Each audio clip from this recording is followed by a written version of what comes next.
Voix de l'Amérique.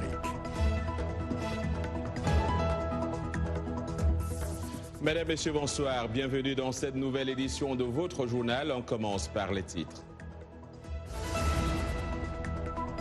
Au Soudan, un semblant d'accalmie régnait ce mercredi à Khartoum en attendant la reprise du dialogue entre les militaires au pouvoir et les chefs de la contestation.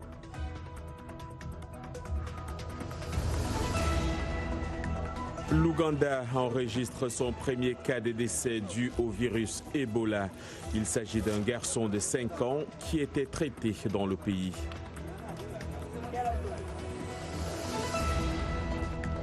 L'Ouganda qui abrite également la plus grande population de réfugiés d'Afrique. Reportage dans la ville d'Adjumani.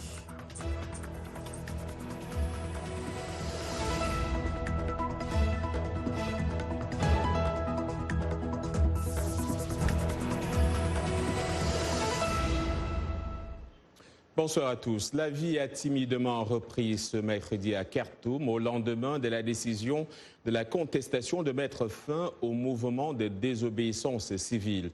De nombreux habitants ont toutefois préféré rester chez eux malgré la réouverture de certains magasins, le fonctionnement des transports publics et l'appel de la contestation à reprendre le travail. Davantage avec Michel Joseph. Si beaucoup de Soudanais ont choisi de rester chez eux, malgré l'appel des chefs de la contestation, c'est surtout par crainte des militaires. En effet, il y a eu une forte présence des forces de sécurité à travers la capitale Khartoum. Avant la révolution, nous ne faisions face qu'à un seul problème, l'économie. Cependant, nous sommes maintenant confrontés à deux problèmes, l'économie et le manque de sécurité. Un représentant de la médiation éthiopienne a annoncé hier que les deux camps ont accepté de reprendre les négociations sans donner de date. Une information confirmée peu après par l'Alliance pour la libération et le changement, fer de lance de la contestation. Les pourparlers avec le Conseil de transition militaire ont été suspendus le 20 mai, chaque parti voulant diriger la future instance censée mener la transition pendant 3 ans. Pour le moment, la vie a repris à Khartoum.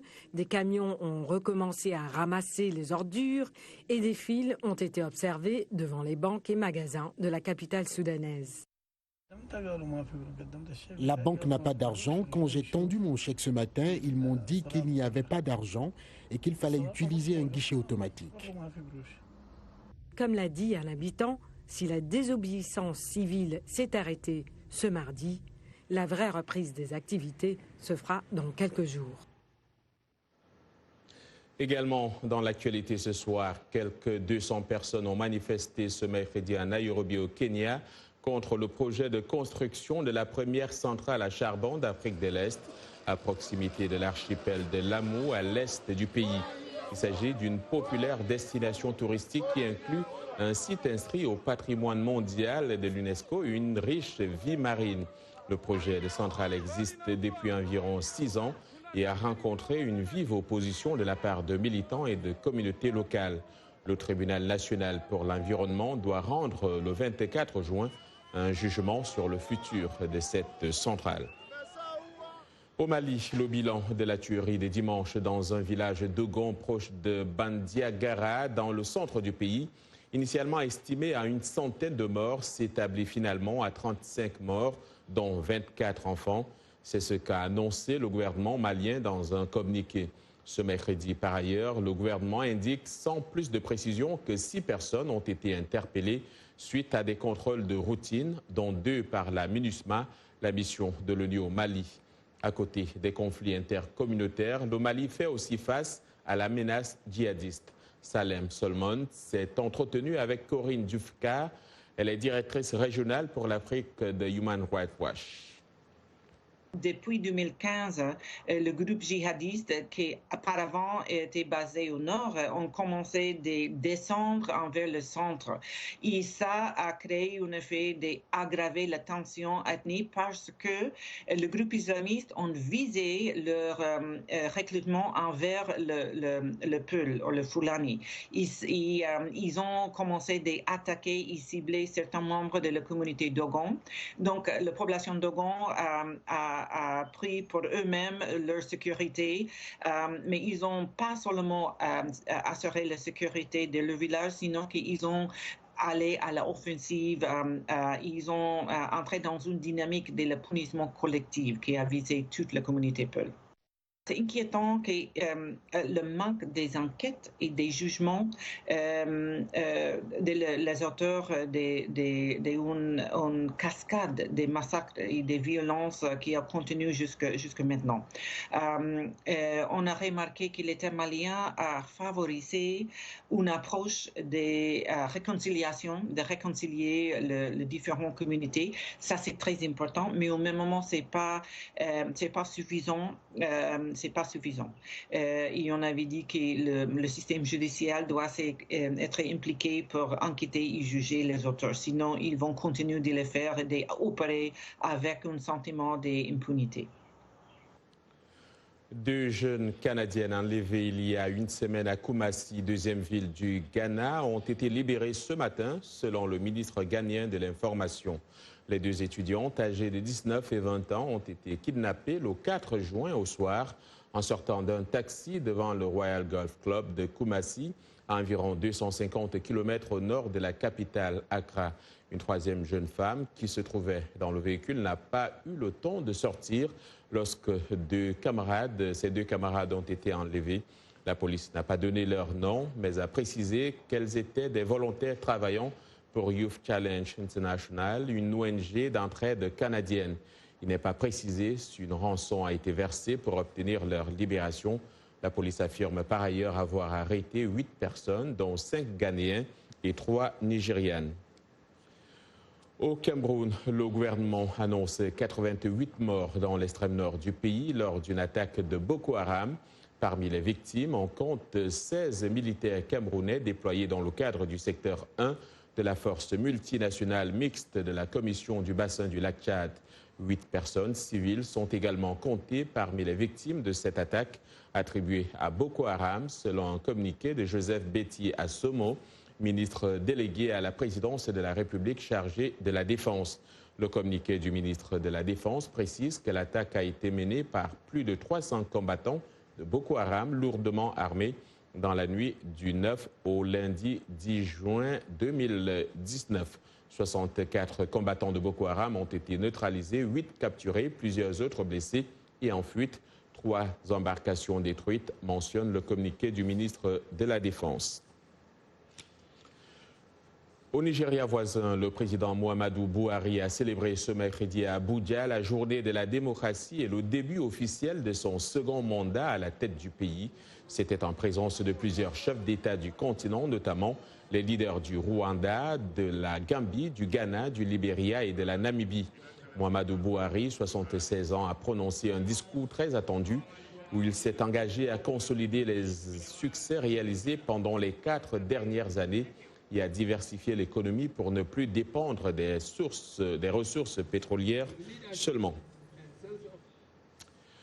Ebola s'est étendu à l'Ouganda et a tué un garçon de 5 ans. Il s'agit du premier cas dans ce pays depuis l'apparition de l'épidémie en RDC voisine où le jeune homme venait de se rendre avec sa famille dont 2 membres sont contaminés. Les précisions avec Irénée Herman Umbo. Le garçon testé positif pour Ebola hier à KCC est décédé la nuit passée dans l'unité de mise en quarantaine. C'est un enfant de 5 ans dont la maman est congolaise, le père est ougandais. C'est une famille qui vit en Ouganda, qui était venue en RDC au chevet du père de la maman. Et le père est décédé d'Ebola le 27 mai 2019. Donc la famille avait été listée comme contact.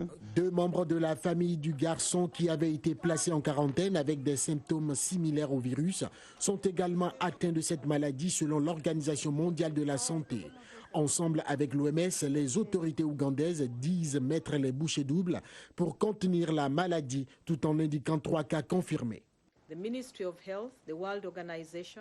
ministère de la Santé, l'OMS et ses agences ont envoyé une équipe d'intervention rapide à KCC afin d'aider les équipes sur le terrain à poursuivre leurs activités, notamment l'identification et la gestion des cas.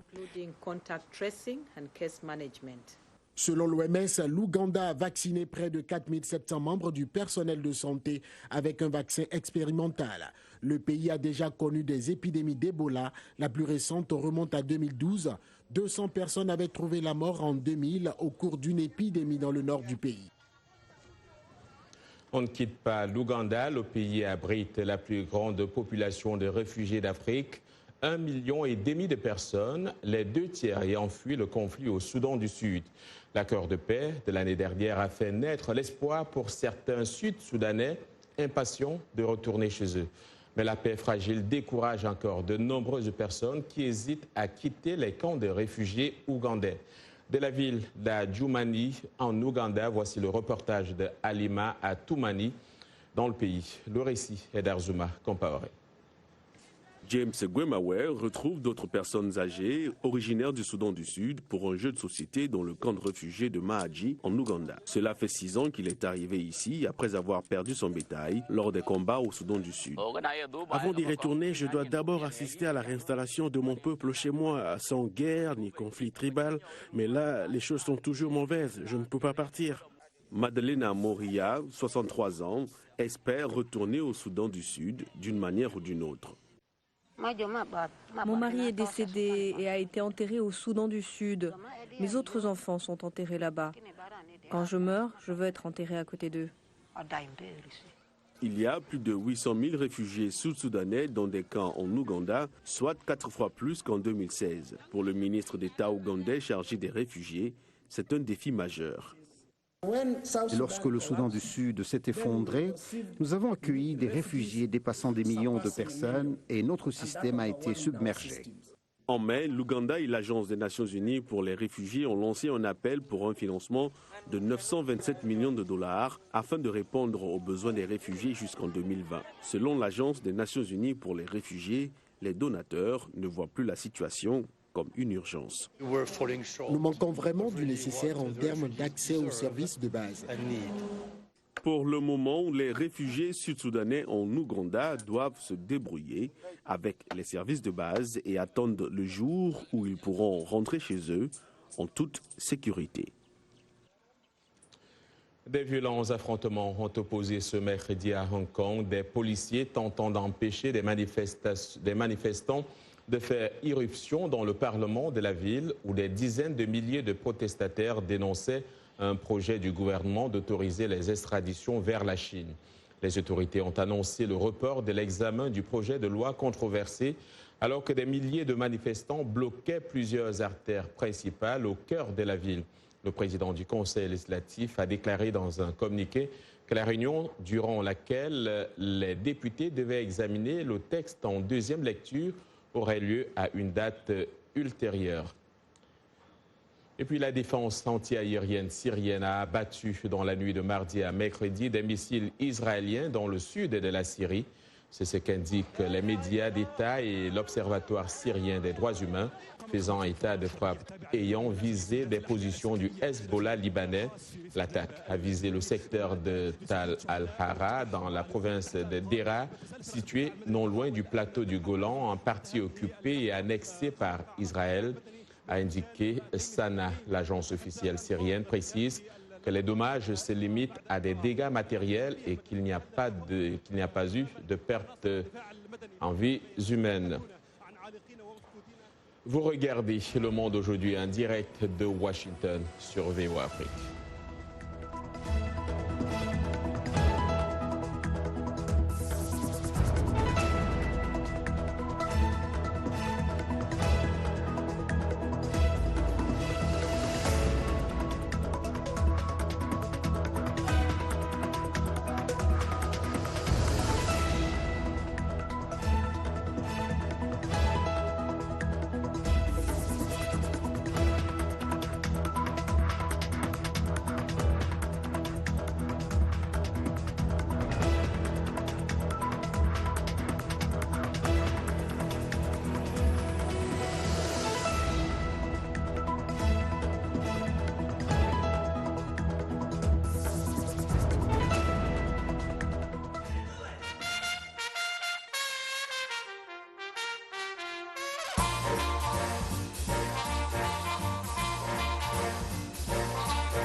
Le monde aujourd'hui sur VOA Afrique, voici les titres que nous allons développer dans les prochaines minutes. Ici, aux États-Unis, Donald Trump et l'ancien vice-président Joe Biden étaient dans l'Iowa pour faire valoir leurs arguments en vue de la présidentielle de 2020.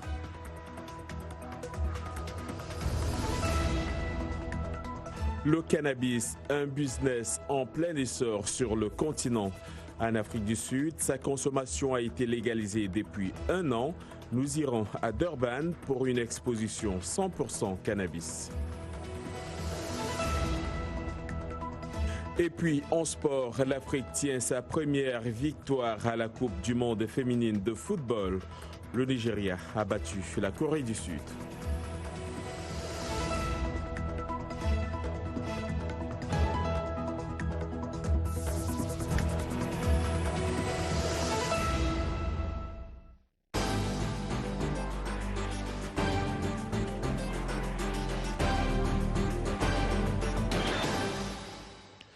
Le président américain Donald Trump et l'ancien vice-président Joe Biden se sont tous deux rendus dans l'État de l'Iowa, au centre-ouest du pays, pour partager leur message politique et convaincre les électeurs de voter pour eux en 2020. Trump et Biden ne cessent de s'envoyer des pics depuis que Biden a annoncé sa candidature à l'élection présidentielle de l'an prochain. Trump décrit le favori démocrate comme étant une personne manquant d'énergie et Biden critique le style agressif de Donald Trump. Zlatko Kaok explique que les attaques entre les deux hommes sont devenues de plus en plus virulentes. Dili Diko raconte. Lors de son rassemblement dans l'Iowa, Trump avait clairement à l'esprit l'élection présidentielle de 2020. Le président républicain, qui devrait être candidat à sa succession, a saisi toutes les occasions pour saper le bilan de l'administration Obama et railler l'ancien vice-président Biden. L'Amérique ne doit plus jamais être l'otage des fournisseurs d'énergie étrangers comme nous l'étions sous la présidence Obama-Biden. Joe le dormeur. Le principal argument de Trump en sa faveur est la croissance économique américaine, mais sa politique tarifaire a nui aux agriculteurs américains et à certains industriels, ce qui a fait craindre un ralentissement de l'économie. Trump insiste néanmoins que les agriculteurs américains bénéficient de ces nouveaux droits de douane. Plus tôt, au cours de sa journée en Iowa, il avait publié une série de tweets exprimant sa confiance en sa réélection en s'appuyant sur un taux d'approbation proche de 50% selon le Rasmussen Report. Cependant, un sondage de la Quinnipiac University, publié le jour de sa visite dans l'Iowa, montre que Biden est en tête avec 13 points de plus à l'échelle nationale. Biden a quant à lui préféré, lors de ses rencontres dans l'Iowa, se focaliser sur le style de leadership de Trump. Je pense qu'il menace véritablement nos valeurs fondamentales et également notre place sur l'échiquier mondial. Lors des cérémonies du jour J, j'étais extrêmement surpris de voir qu'il était en train de tweeter des attaques contre tout le monde, du maire de Londres à l'actrice Bette Midler. Joe Biden en a également profité pour contredire les affirmations de Trump sur les nouveaux droits de douane. Pour le moment, Trump et Biden sont les favoris de leurs partis respectifs dans la course à la présidence. Mais les élections de 2020 sont encore loin et les résultats de 2016 ont montré que les surprises de dernière minute ne peuvent être exclues. Et puis le fils aîné du président Donald Trump est arrivé au Sénat américain ce mercredi matin pour une nouvelle audition en affirmant qu'il maintenait ses témoignages précédents dans le cadre d'une enquête parlementaire sur l'ingérence russe dans la présidentielle, celle-là de 2016. Rien à corriger, a lancé Donald Trump Jr., 41 ans, à son arrivée pour une audition à huis clos devant la commission du renseignement. Farouche défenseur du président, fervent utilisateur comme son père de Twitter, où il manie aussi l'ironie, Donald Jr.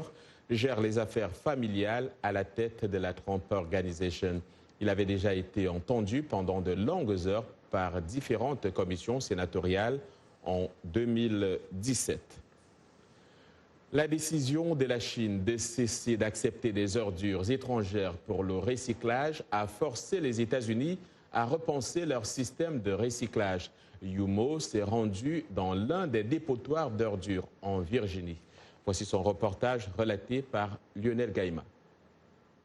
Dans ce centre de recyclage de déchets, 40% des ordures en papier, plastique et autres matériaux usés étaient habituellement conduits en Chine. Mais maintenant que les Chinois ont cessé de prendre des déchets provenant d'autres pays, ces objets recyclés ont d'autres destinations, l'Indonésie et le Vietnam. Toutefois, un problème se pose. Ce ne sont pas tous les pays qui peuvent prendre autant de déchets que la Chine. Pendant des décennies, les États-Unis envoyaient environ un tiers de leurs matériaux recyclés en Chine. En 2017, ce fut autour de 280 millions de tonnes, selon the Institute for Scrap Recycling Industries. Mais en 2018, la Chine a interdit l'importation des matières plastiques, du papier mixte et d'autres matières recyclables. En avril dernier, Beijing a réaffirmé son engagement à réduire des importations de déchets solides à zéro d'ici 2020, entraînant une baisse du prix de matières recyclables. Sur le papier, je paye $19. Je paie les gens pour les ramasser pour moi. Dans le passé, le recyclage était une activité lucrative avec la croissance économique rapide de la Chine, augmentant la demande chinoise de la ferraille. Désormais, Pékin dit justifier son interdiction de ces objets recyclés provenant d'autres pays par des soucis environnementaux. La politique porte ostensiblement sur l'environnement, mais en réalité, il s'agit de développement industriel. C'est un effort pour forcer les recycleurs et consommateurs de la Chine à s'approvisionner uniquement avec des sources domestiques. La Chine accepte toujours les transferts de certains types de déchets solides comme le carton, mais elle a fixé le seuil de contamination à 0,5%, le taux que l'industrie locale ne peut pas satisfaire. Et Yacouba nous a rejoint pour parler de sport et surtout, Yacouba, de cette victoire de l'Afrique à la Coupe du Monde de football féminine France 2019. Bonsoir. Bonsoir John et bonsoir à vous, amis sportifs. Vous le disiez si bien, nous commençons donc avec le Mondial féminin France 2019. Le Nigeria s'est relancé, les Super Falcons ont remporté leur deuxième match face à la Corée du Sud, victoire 2-0. Do Young Kim a permis aux Nigérianes d'ouvrir le score en première période en marquant contre son camp. En deuxième partie, la Corée du Sud a cru un instant avoir recoulé au score grâce à une frappe victorieuse de Yeon-min Lee, mais le but a été refusé pour cause de hors-jeu. Et ce sont bien les Nigérianes qui ont finalement réussi à asseoir leur emprise grâce à un beau but d'Assiza Oshoala. Avec cette victoire, la meilleure nation africaine respire un peu mieux. Malgré sa défaite inaugurale face à la Norvège 3-0, avec 3 points, elle peut encore espérer se qualifier pour les huitièmes de finale. Et prochaine sortie pour les Nigérianes, lundi face au pays hôte, la France. Football toujours, mais cette fois-ci chez les hommes. Le sélectionneur des Lions de la Teranga a tranché. Aliou Cissé a pris les 23 joueurs qui, selon lui, portent le costume de favori. Ils étaient au départ 25 avant le dernier match amical joué et remporté 7-0 face à Merci. Les deux derniers noms supprimés de la liste par le technicien sénégalais sont Sidi Sarr, milieu de terrain de Châteauroux, et l'attaquant de Nantes prêté à Nancy, Santi Ngom. C'est avec cette liste définitive qu'Aliou Cissé va continuer les préparatifs dans la ville d'Alicante en Espagne. Le Sénégal croisera un match amical le Nigeria le 16 juin. Les Lions de la Teranga sont annoncés comme favoris à cette CAN Égypte 2019 et ils affichent clairement leur ambition, comme le dit l'attaquant sénégalais de Rennes, Bagnan. Très clairement, l'objectif, c'est de la remporter parce qu'on a un groupe, on a les joueurs et une génération aussi pour pouvoir la remporter. Maintenant, on sait que ça va pas être facile. Il va y avoir des équipes qui vont vouloir aussi la gagner. Maintenant, ça sera à nous de mettre les bons ingrédients pour pouvoir réaliser quelque chose que le pays attend depuis, comme il disait, depuis maintenant bien longtemps. Triste nouvelle en cyclisme, Chris Froome doit renoncer au Tour de France. Le Britannique souffre de plusieurs fractures au fémur et au coude droit ainsi qu'aux côtes. Froome a chuté en milieu de journée lors de la reconnaissance du parcours des 26 km du contre-la-montre du Dauphiné en France. Il a été déséquilibré par une rafale de vent alors qu'il se mouchait et a percuté un muret. Le quadruple vainqueur du Tour de France est forfait donc pour la grande boucle. À 34 ans, il est sous contrat avec son équipe jusqu'à fin 2020. À demain. Merci Yacouba. Une substance qui est certainement interdite pour les sportifs en compétition Près d'un an depuis que la justice sud-africaine a légalisé la consommation de cannabis, le business très lucratif de la marijuana est désormais légal. L'industrie du cannabis est en plein essor. Ce juteux marché connaît une forte croissance en Afrique, comme a pu le constater Asma Botmi-Clark à la Cannabis Expo de Durban. Une bière infusée au cannabis, un canna cocktail ou encore un simple canna café, il y en a pour tous les goûts à l'expo du cannabis. On peut sentir le goût, mais l'odeur est peut-être plus reconnaissable que le goût. C'est une expérience différente. Une première à Durban. Cette expo rassemble les acteurs économiques et aspirants entrepreneurs dans le marché prometteur du cannabis. Un phénomène accéléré par la légalisation de l'usage médical et récréatif de la marijuana en Afrique du Sud. Et à moins d'un an, cette législation a ouvert la porte à une myriade de possibilités. Il y a une vraie opportunité pour le continent de devenir le fournisseur mondial en demande de cannabis et en produits dérivés du cannabis.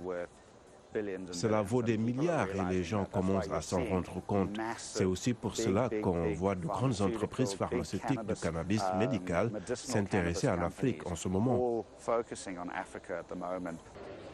Les perspectives de faire du profit avec le cannabis sont si alléchantes qu'elles n'ont pas échappé aux agriculteurs.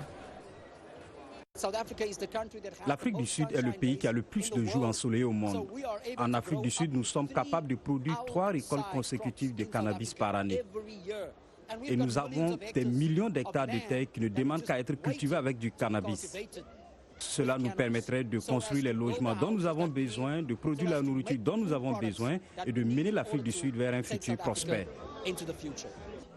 D'ici 2023, 9 pays africains pourraient légaliser la production et la consommation du cannabis, soit un marché de près de 7 milliards de dollars. Et c'est la fin de ce journal. Merci à toute l'équipe qui l'a préparé et à vous de l'avoir suivi. Demain est un autre jour. Excellente soirée à toutes et à tous.